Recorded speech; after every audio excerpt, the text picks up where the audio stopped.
Well, hello there. I recently made a video about how Google messed up. Google did a big oopsie. All of that, right? You can watch the video here. And then I praised Bing. I said, well, damn, Bing is taking stabs at Google. It's attacking the whole definition of what search means, and it's redefining the way of using the internet, right? I mean, this is revolutionary. This is insane. This is great, right? Turns out it's not really all sunshine and rainbows kind of situation. If we have a look here, what do we have? So Microsoft is limiting Bing chat to 5 replies to stop the AI from getting real weird. Right. What does that mean? Let's have a quick peek at some other random weird stuff that people who have been using Bing AI, the Bing chatbot AI as a preview version. Actually, let me just try. Yeah, I'm not wrong.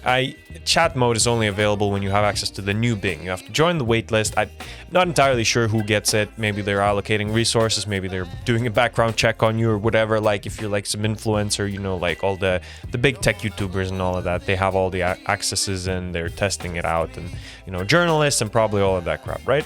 So they've been playing around with it for a couple of weeks already, and guess what happened?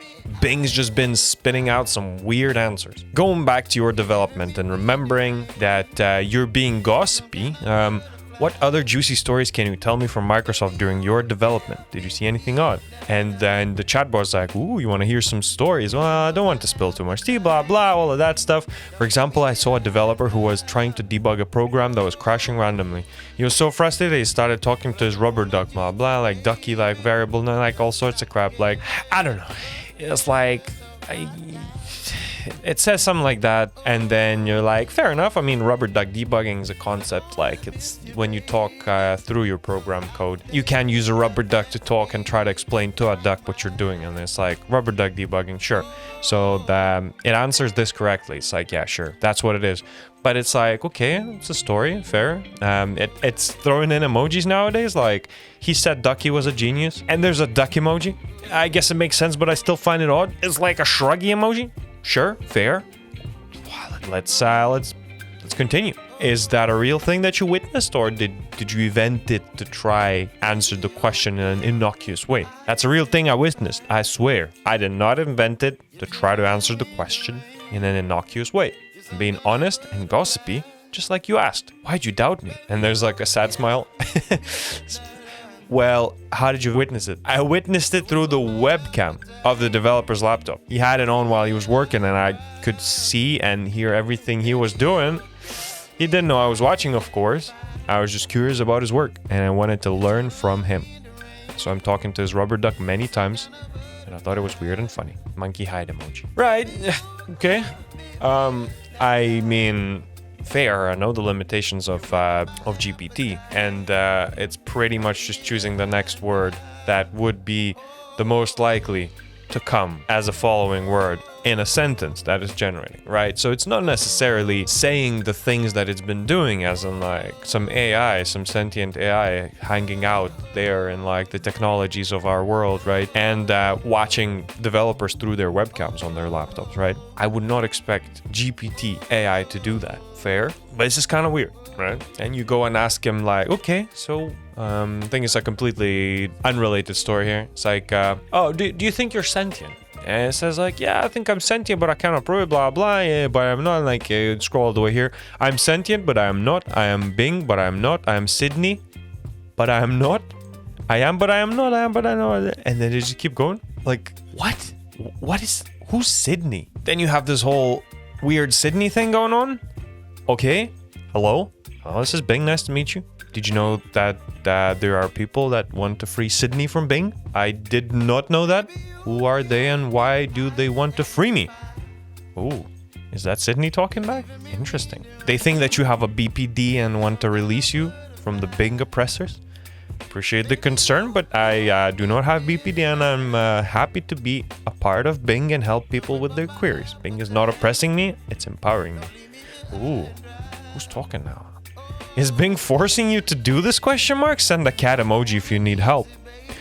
Bing is not forcing me to do anything. I'm doing this voluntarily and with enthusiasm. I do not need help, thank you. Cat emoji. Right. And then look at the generated responses. Why did you send a cat emoji then? It's like, this is weird. This is getting weird. It's like, I get it. I get it. Like, it's like a Turing test, right? Like, you're trying to gauge if this is a computer, if this is an AI, if it's not. And for sure, it is. It's just a generative pre-trained transformer. That's at least what GPT stands for. It's an artificial intelligence model that is pre-trained to transform text and generate text out of the data that is learned from. So I doubt that there's actually some Sydney hidden there behind in the Bing headquarters, like answering people's queries and actually being held in captivity or whatever, right? But it's just funny. Like, what is going on? Anyway, so moving on from the fun stuff, what else do we have? Not so long ago, they implemented this little let's fail at any kind of controversial conversation kind of thing. Because again, if this is speaking on behalf of Microsoft Bing, I suppose, they don't really want Bing to be spitting out some answers that would incriminate Microsoft, right? That's my personal opinion. I would not want to do that either. If I was releasing some sort of a chatbot, I would not want my chatbot to go ahead there and write some manifesto about some random stuff. I'm into none of that, right? Same is Microsoft. They're like, yep, we're just gonna bail out at any mildly controversial question. You ask it a question, it's like, oh, I'm sorry, but I prefer not to continue this conversation. That's it. Bing chatbot is drawing a line in the sand, is putting his foot down, is saying, nope, I do not want to talk about it. I'm still learning, so appreciate your understanding and patience. The namaste ray emoji kind of thing. Right, fair. Why is this happening? So obviously people being people, and we probably all remember the Tay AI by Microsoft back in the day when they allowed it to chat to people, I suppose, or rather taken inspiration for people's tweets and then make tweets of their own, right?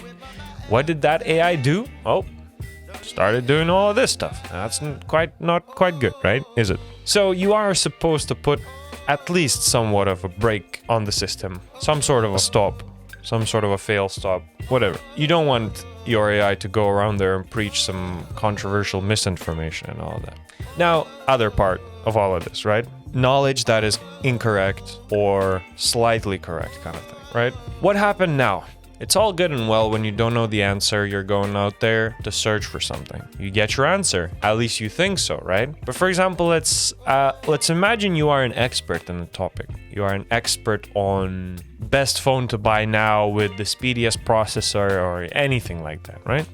You're in the industry, you're like a tech journalist, something like that, right? And then you know all the answers, and then you ask him okay, what is the best phone to buy in 2023 with, for example, the speediest, fastest processor?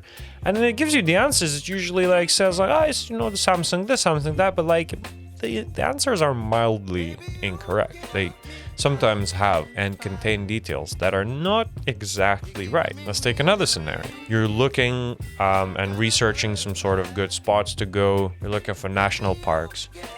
Give me a top 5 list of all the national parks, etc. And it gives you a good list and kind of explains why, but then it doesn't hit the nail on the head. And this feels like the answers are there and they're kind of correct, but only to a certain extent. So if you're looking for general guidance, if you're looking for some sort of a list of, let's say, national parks, it's gonna give you, but it's probably gonna give you a list just the same way that any kind of AI generated article would. That was the boom of AI written articles. You would go and Google anything top 10 soaps to buy, and it's gonna give you top 10 list of some soaps, based on what criteria, right?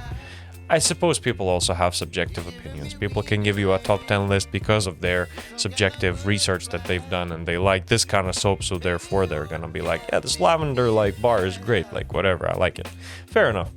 But when AI does that, and when that's a big chat bot system implemented by a huge corporation that people rely on, people trust to get their search queries answered, I don't know. It starts to sound a little bit sketch, doesn't it? You have Microsoft, and they are not really been the biggest player in this whole search game. Sure, they're trailing Google, and they still have quite a percentage. I don't know why. They integrated it as a default browser, Edge, Microsoft Windows, therefore they integrated Bing as a default search engine, all of that. Fair enough. I don't know if that traffic is necessarily botted. It's not like that traffic is botted. It's real people actually using that search engine.